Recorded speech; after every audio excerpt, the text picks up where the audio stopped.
E aí pessoal da net, aqui é o Felipe de novo no canal Mundo Seiya. Estamos de volta com mais um vídeo, dessa vez sobre Saint Seiya Time Odyssey. Então, depois que a temporada de Next Dimension acaba, aos poucos a gente vai voltando na linha normal do canal de cobertura dos mangás, notícias e especiais. Mas antes de falar sobre a segunda parte do primeiro capítulo de Saint Seiya Time Odyssey, dá uma olhada no like, dá uma olhada se você deu o like no vídeo. Não esquece de dar o like, gente. Se inscreve no canal e manda o vídeo para os amigos de vocês que ainda não conhecem o trabalho aqui no canal Mundo Seiya e talvez queira conhecer mais sobre o universo de Saint Seiya. Pessoal, não se esqueça que quem puder e quem quiser dá uma ajuda no Pix do canal. Vocês não sabem como vocês me ajudam. Dá uma olhada também no grupo de membros.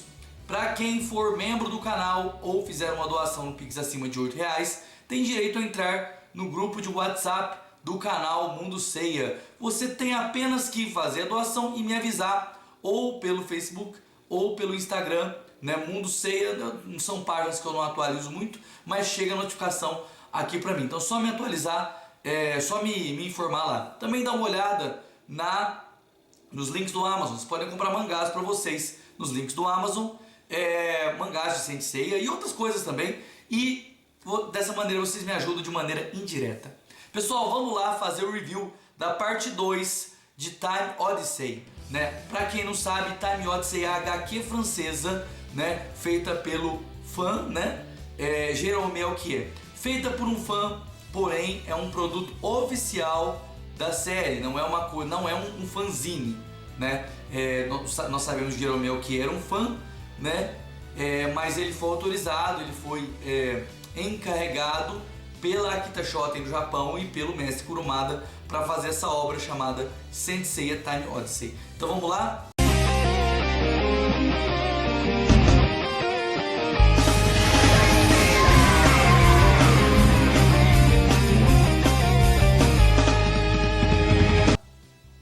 Gente, é o seguinte, a primeira parte, para quem não assistiu o vídeo, para quem não assistiu também clica no card aqui. Ela parou com as horas, né? Os guerreiros de Cronos chegando até os Cavaleiros de Bronze, né? Eles querem o Ikki, eles querem eliminar o Ikki para que o Ikki não se torne Hades. Sim, nessa história conta que na verdade Pandora queria que o Ikki se tornasse Hades e não o Shun, tá? Mas isso vai mudar muito em breve. Bom, é o seguinte, uma coisa interessante é que o volume começa, o capítulo começa, né? Ou melhor, essa parte começa com os Cavaleiros de Bronze conversando sobre o Ikki e sobre os guerreiros do Cronos estarem atrás do Ikki, né? E tem um momento que o Seiya se refere ao Ikki como seu irmão, né? Irmão do Shun, né? Isso é uma coisa que já está errado, tá? Porque na verdade o Seiya deveria se referir ao Ikki como nosso irmão, tá? Isso é uma... A gente vai falar sobre isso em vários momentos, né? Porque o Jérôme Melchior, ele foi meio que obrigado a fazer uma história que se encaixe com um mangá, porque o contrato dele é com o Kurumada, com a Akita Shoten. Porém, é perceptível que em alguns pontos da história ele confunde com o encaixe do anime, tá? Isso já aconteceu com o encaixe da primeira parte, que eu comentei lá no outro vídeo, e vai acontecer de novo nessa parte do encaixe aqui também. Eu espero que não aconteça mais vezes nos próximos volumes, né? Bom, o Ikki, onde que está o Ikki, gente? O Ikki foi para a Ilha Canon, né? E por que ele foi na Ilha Canon? Porque o Yoga tinha dado a dica para ele que ele poderia se recuperar lá na Ilha Canon. Nesse ponto, o Jérôme Melchior, ele acertou em relação ao encaixe com o mangá, tá? Nesse ponto, né? O que acontece? Os estigmas, né, são os guerreiros mais fracos do Cronos. Eles atacam o Ikki, né? O Ikki é atacado por eles, obviamente que os estigmas são muito fracos, e o Ikki, né, dá uma surra em todos eles, né?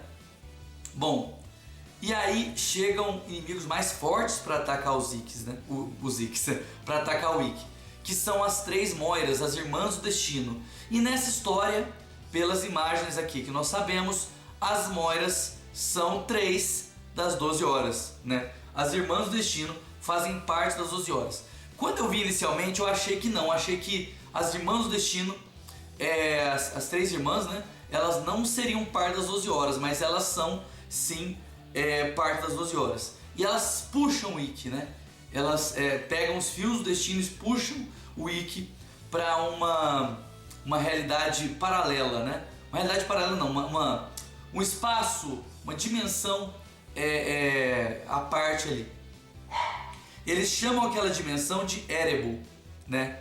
E aí o que acontece, gente? A armadura do Ikki começa a perder a cor, começa a ficar da cor daquelas armaduras dos esqueletos, sabe? Ela começa a ser sugada, né? O que acontece? Esse lugar que eles levam o Ikki é um lugar onde é um lugar atemporal, onde as coisas perdem energia, são sugadas pelo tempo, né? E menos as armaduras das horas, né? Que são as auras, né? Então o Ikki perde totalmente o poder das armaduras ali. E nós sabemos o nome das três irmãs, né? Que são três das 12 horas, né? Eu vou falar os nomes para vocês: Atropos, Lachesis e Clopho. Atropos, Lachesis e Clopho, né? Então as três ali, né? Eu achei que elas seriam as mais fortes das 12 horas, mas aparentemente elas não são as mais fortes das 12 horas. A gente vai ver por quê em um minuto. O Ikki ele vai lutar com elas, né? E ele vai tentar usar uma coisa que ele sempre usa, gente. O que o Ikki sempre tenta usar, né? Quem chutou o golpe fantasma de Fênix acertou, né? E aí quando eu li essa parte eu falei, pô, não é possível que o golpe fantasma de Fênix vai funcionar com seres que são especiais, né? Não são humanos comuns, né? São as três irmãs do destino, né? E não funcionou, tá? Não funciona, né? O golpe não funciona contra o Ikki. E aí elas começam a zombar da cara dele, dizendo que elas já interferiram na vida do Ikki 2 vezes. E aí, gente, vem a parte mais importante, mais interessante, e onde essa parte do capítulo brilha, né? Que fala o momento que a vida do Ikki foi interferida. Primeiro, que elas falam que interferiram na vida do Ikki no momento em que ele ia ser escolhido para onde ele ia, né? Que ia ser escolhido para onde ele ia, que no caso não ia ser a Ilha da Rainha da Morte, né? Nem Ilha de Andrômeda, tá? Por quê? Porque eles alteraram lá o papelzinho do Shun e colocaram a Ilha da Rainha da Morte porque eles sabiam que o Ikki ia se oferecer no lugar do Shun, né? Então eles alteraram o papelzinho lá do Shun, né? Foi o primeiro momento. E o segundo momento, e mais interessante, foi em relação ao mestre do Ikki, né? Apesar da Ilha da Rainha da Morte ser um lugar terrível, o mestre do Ikki, o Jorge, né? Jorge mesmo, né? Porque é com J. Ele era uma pessoa, vamos dizer assim, bondosa, né? E aí nós temos uma cena dele conversando com o grande mestre Saga, né?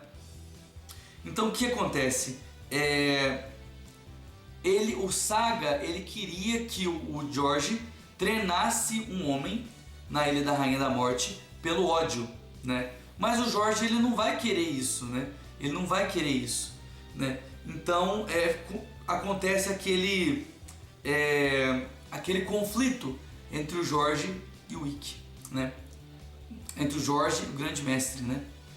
Até o momento que o grande mestre, o Máscara da Morte, aparece lá, né? E começa a torturar o Jorge, né? Enquanto o grande mestre vai buscar um certo item. O grande mestre então sai do santuário e busca uma máscara. Uma máscara. Inclusive é bem legal que ele conversa com um homem que é o Cavaleiro de Prata de Escultor, o Lodin. É um personagem novo, né? Tem o Jeromel, que até tinha prometido criar um personagem novo. Criou 2, né? Porque o Jorge era o Cavaleiro de Prata de Fornalha e o Lodin, o Cavaleiro de Prata de Escultor. E nesse momento que ele chega lá, é até o momento que o Lodin, ele tá criando a máscara da China. Tá criando a máscara de Amazona da China. É bem legal ver uma pessoa que cria as coisas, né? Que constrói as coisas, né? E aí ele pega uma máscara que foi feita pelo Lodin, que é a máscara do Guilty, do mestre do Ikki. Voltando lá, né? O Máscara da Morte estava arrebentando o Jorge, né? O mestre do Ikki. Ele coloca a máscara no rosto dele e usa nele o Satã Imperial, né?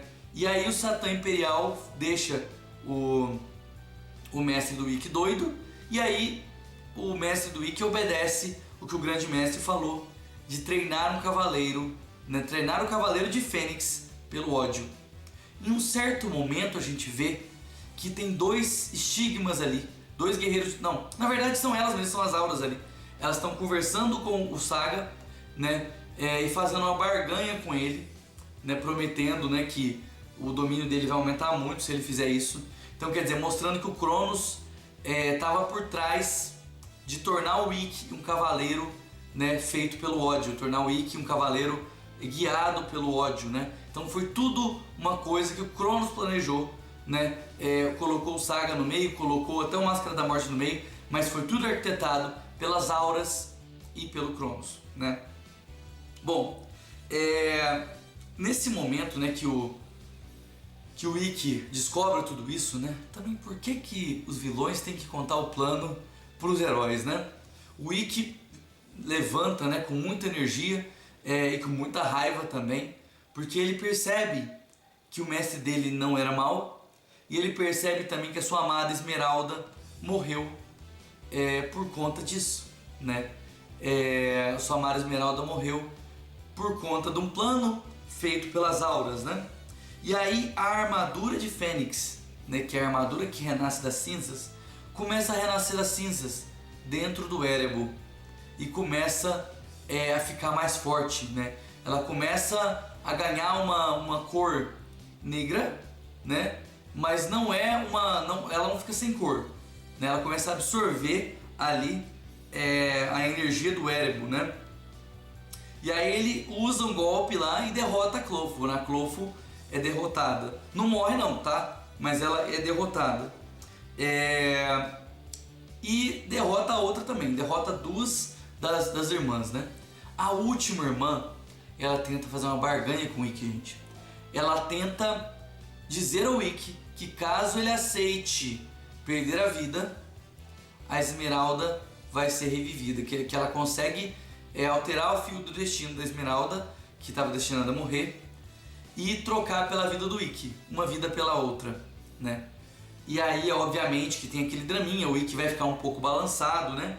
Mas no final ele diz que a Esmeralda, ela não ia desejar que isso acontecesse, gente. Não ia ser vontade da Esmeralda que o Ikki perdesse a vida por ela, né? Porque ela também gostava dele, né?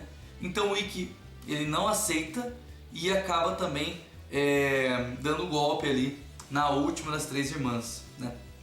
Gente, essa parte poderia ter acabado aí, mas as três irmãs sabem que elas têm que fazer o que o Cronos mandou, elas têm que seguir o que o Cronos mandou. E aí elas usam um item especial, é o fio de Oriálco, é um fio de destino especial feito pelo Hefesto, né? Que pode alterar o destino à força de qualquer pessoa.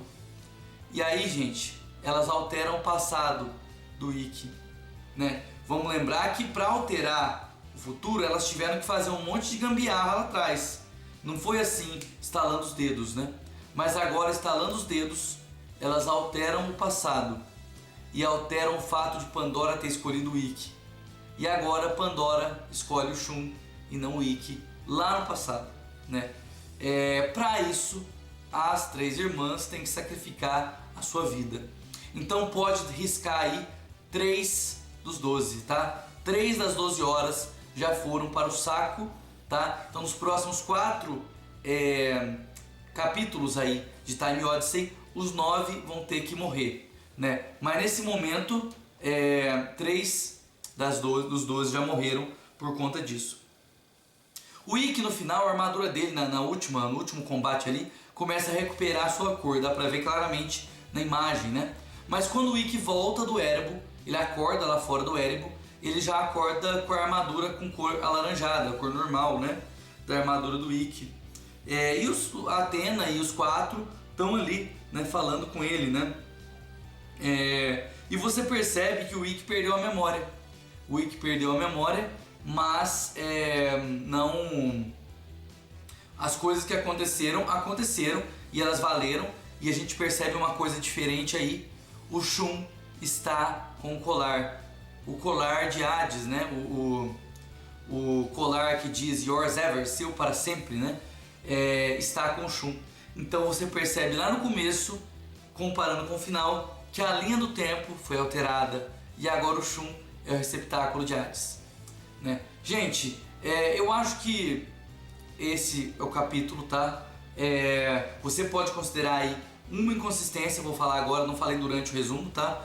Mas o Saga, ele parecia saber que o Ikki ia para a Ilha da Rainha da Morte. Então isso é esquisito, tá? Que alguém ia treinar na Ilha da Rainha da Morte, isso parecia meio esquisito pra mim, porque me parecia que a Ilha da Rainha da Morte e que o treinamento do Ikki era uma coisa que o Saga não tinha um controle no mangá clássico, tá? E sim no anime clássico, porque no anime clássico dá a entender que o Ikki é enviado pelo santuário. E eu acho que o Jeromé, quando ele fez essa história, ele puxou um pouquinho desse Ikki enviado pelo santuário lá do anime clássico, tá? O que não acontece no mangá clássico, tá? Então me falem aí também o que vocês acham desses pontos aí que o Jeromé, apesar de ter que fazer um negócio que tá mais na linha do tempo do mangá, ele acaba sem querer ali fazendo uma coisa no ponto de vista do anime, né? Até uma prova disso que teve uma entrevista que sem querer ele citou Mestre Ares, né? Ele falou Mestre Ares na entrevista, ele falou, Mestre Ares, você tá doido, né? Mas não é uma coisa assim que deixa a história ruim, né? Só um comentário que eu queria fazer pra vocês, que eu gostaria que não acontecesse nos próximos capítulos de Time Odyssey, no caso o segundo capítulo, que vai ser depois das 12 casas e que vai lançar no final do ano. Pessoal, me falem aí nos comentários o que vocês acham de Time Odyssey. Pessoal, até mais. Tchau, tchau.